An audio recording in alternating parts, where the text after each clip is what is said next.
Baik, Assalamualaikum warahmatullahi wabarakatuh. Yang terhormat kepada Bapak Farid dan Bapak Zainal selaku dosen mata kuliah Agama Islam 2, kami dari kelompok 2 akan membawakan topik mengenai kesehatan seksual dan reproduksi dalam Islam. Sebelumnya, saya akan mengenalkan rekan-rekan saya. Yang pertama yaitu Rubian, Rara, Lia, Gadis, Gilang, Destia, dan saya sendiri yaitu Indah. Langsung dari bab satu yaitu pendahuluan. Latar belakangnya adalah kesehatan reproduksi didefinisikan sebagai keadaan fisik, mental, sosial yang utuh dan aman dalam segala hal yang berkaitan dengan sistem, fungsi-fungsi, dan proses reproduksi. Pengertian kesehatan reproduksi itu sangat luas dan itu akan membawa berbagai persoalan reproduksi yang luas pula. Islam juga mengajarkan 7 prinsip kesehatan, kebersihan, dan kesucian lahir dan batin. Islam sebagai pedoman hidup tentunya memiliki kaitan erat dengan kesehatan reproduksi, mengingat Islam memiliki aturan-aturan dalam kehidupan manusia yang bertujuan untuk mencapai kondisi yang sesuai dengan persyaratan kesehatan reproduksi. Selanjutnya ada rumusan masalah. Yang pertama adalah bagaimana pandangan Islam terhadap kesehatan seksual dan reproduksi. Kemudian bagaimana ajaran Islam bisa mempengaruhi kesehatan seksual dan reproduksi. Yang ketiga, bagaimana hubungan antara menjaga kesehatan seksual dan reproduksi dan kesehatan masyarakat dalam perspektif Islam. Yang keempat, bagaimana pemahaman dan praktik-praktik Islam dalam hal kesehatan seksual dan reproduksi dapat digabungkan dengan upaya-upaya modern dalam menjaga kesehatan masyarakat. Nah, tujuannya sendiri ini akan menjawab dari rumusan masalah. Selanjutnya akan dijelaskan oleh teman saya.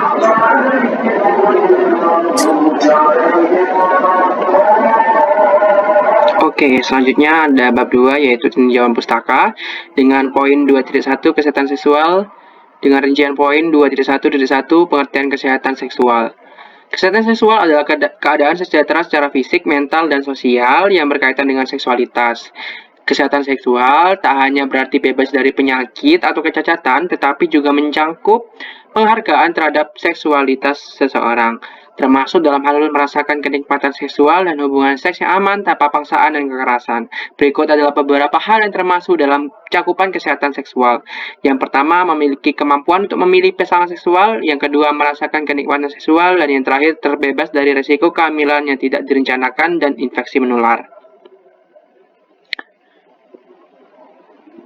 Selanjutnya di poin 2.1.2 yaitu faktor-faktor yang mempengaruhi kesehatan seksual. Nah, teman-teman ada banyak nih faktor-faktor yang dapat mempengaruhi kesehatan seksual seseorang. Di antaranya yang pertama kesehatan fisik, yang kedua kesehatan mental dan emosional, yang ketiga hubungan dan komunikasi, keempat gaya hidup, kelima pengetahuan seksual, keenam kebutuhan dan preferensi pribadi, ketujuh penyakit dan kondisi medis, kedelapan obat-obatan dan narkoba, kesembilan usia, dan yang terakhir kondisi sosial dan budaya. Selanjutnya akan dijelaskan oleh rekan saya. Selanjutnya ada poin 2.2 yaitu kesehatan reproduksi. Poin 2.2.1 pengertian kesehatan reproduksi. Kata reproduksi meliputi kata re artinya kembali dan produksi artinya menghasilkan. Secara keseluruhan, reproduksi merupakan suatu proses dalam kehidupan individu yang menghasilkan keturunan. Menurut WHO 2008, kesehatan reproduksi adalah suatu keadaan sejahtera fisik, mental, dan sosial yang utuh dan bukan sekadar bebas dari penyakit atau kecacatan dalam segala aspek yang berkaitan dengan sistem reproduksi, fungsi, dan prosesnya. Menurut Kementerian Kesehatan 2020, kesehatan reproduksi adalah keadaan kesehatan secara menyeluruh, baik fisik, mental, dan sosial, serta bebas dari penyakit atau cacat pada sistem, fungsi, dan proses reproduksi. Selanjutnya, yaitu poin 2.2.2 yaitu faktor-faktor yang mempengaruhi kesehatan reproduksi. Ada 5, yang pertama faktor demografis, yang kedua faktor sosial ekonomi, yang ketiga faktor budaya dan lingkungan, yang keempat faktor psikologi, dan yang kelima faktor biologis.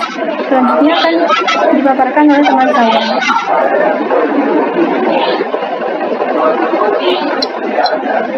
Bab 3 pembahasan 3.1 konsep kesehatan seksual dan reproduksi menurut pandangan Islam. Islam menekankan pentingnya menjaga kesehatan reproduksi melalui hubungan seksual antara suami dan istri. Hal ini berangkat dari persoalan maraknya penyakit yang menyerang wilayah reproduksi. Islam memiliki sikap sangat hati-hati terhadap upaya mencapai kesehatan reproduksi. Pendidikan kesehatan reproduksi diperlukan agar remaja dapat menghindari perilaku seks yang berisiko, sehingga dapat membahayakan kesehatan reproduksi dan seksualnya. Pentingnya kesehatan reproduksi dalam relasi hubungan seksual laki-laki dan perempuan pada surah Al-Baqarah ayat 222, di mana di ayat tersebut menjelaskan mengenai waktu yang didapati seorang suami melakukan hubungan seksual bersama istrinya, karena dalam masalah kesehatan reproduksi sangat dipengaruhi oleh perilaku seksual. Untuk itu, penelitian ini akan memberikan wawasan bagaimana Al-Quran memandang berbagai isu dalam kesehatan reproduksi.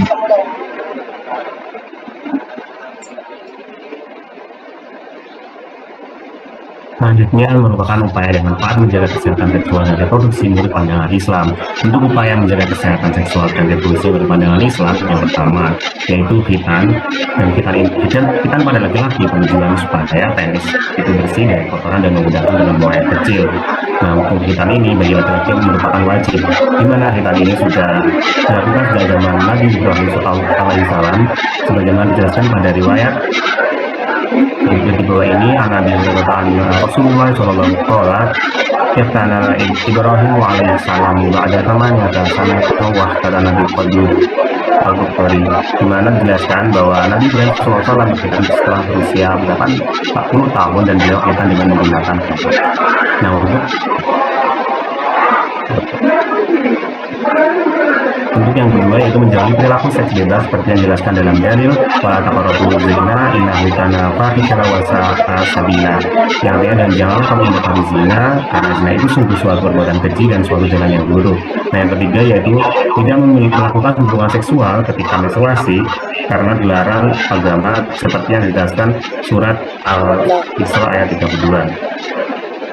ويسألونك عن المحيط قل هو أذى فاعتزلوا النساء في المحيط ولا تقربوهن حتى يطهرن فإذا تطهرن فأتوهن من حيث أمركم الله إن الله يحب التوابين ويحب المتطهرين, di mana dijelaskan bahwa mereka menjelaskan bahwa itu adalah suatu gangguan. Ini menjelaskan kita tidak dilarang untuk melakukan hubungan seksual ketika seorang wanita sedang menstruasi. Nah, untuk selanjutnya itu manfaat menjaga kesehatan seksual dan reproduksi menurut pandangan Islam. Nah, yang pertama manfaatnya yaitu mencegah penyakit menular seksual seperti HIV/AIDS, gonorea, sifilis, dan herpes. Yang kedua, mencegah kehamilan yang tidak diinginkan seperti penggunaan alat kontrasepsi. Dan yang ketiga yaitu meningkatkan kualitas hidup baik secara fisik maupun mental. Selanjutnya menjaga kesuburan.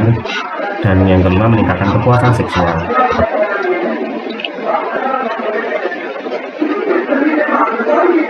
Selanjutnya yaitu poin 3.3, konsep kesehatan seksual dan reproduksi menurut pandangan kesehatan masyarakat. Kesehatan seksual dan reproduksi merupakan kondisi kesehatan yang mencakup masalah kesehatan organ reproduksi, di mana kesiapannya dimulai sejak usia remaja. Kesehatan seksual dan reproduksi remaja sangat penting untuk dijaga karena remaja sangat rentan dengan berbagai masalah terkait kesehatan seksual dan reproduksi. Remaja memerlukan kecakapan hidup kesehatan reproduksi dengan mengenal dirinya sendiri, merencanakan masa depan, mengambil keputusan terkait seksualitas dan perilaku seksual, melindungi diri dari kekerasan dan pelecehan seksual, berempati terhadap orang lain, berkomunikasi dan bernegosiasi, mengelola stres, serta aktif mencari bantuan. Dengan ini, tenaga kesehatan masyarakat sebagai promotor kesehatan masyarakat memiliki peran penting dalam mengedukasi masyarakat.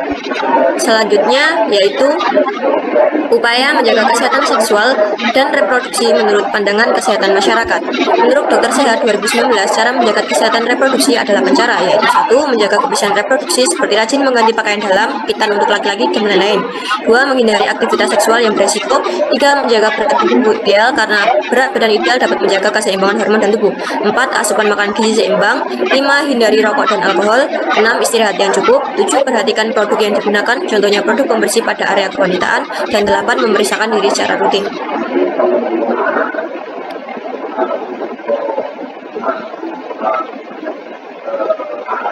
Empat manfaat menjaga kesehatan seksual dan reproduksi menurut pandangan kesehatan masyarakat. Pertama, mencegah infertilitas atau sulit memiliki keturunan.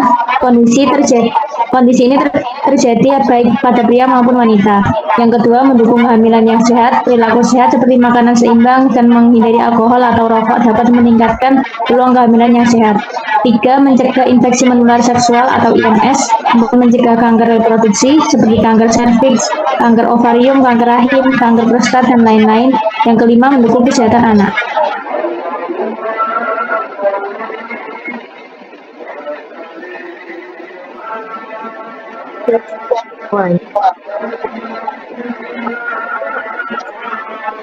Sosial yang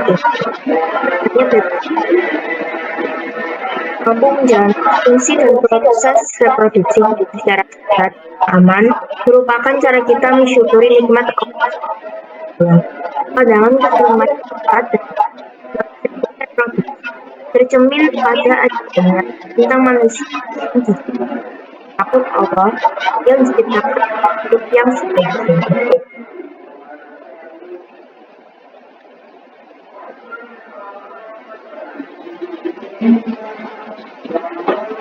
Sebagai seorang muslim, hendaknya kita menjaga dan menjaga kesehatan reproduksi kita, serta menjauhi larangan Allah Subhanahu.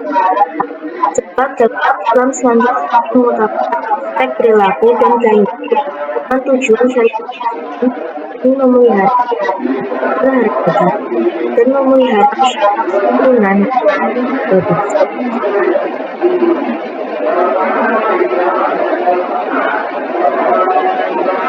Selanjutnya, ini adalah daftar pustaka yang kami gunakan untuk mengerjakan makalah dan BPP ini. Sekian mungkin dari kelompok 2 itu yang bisa disampaikan. Kami ucapkan terima kasih kepada Pak Zainal dan Pak Farid.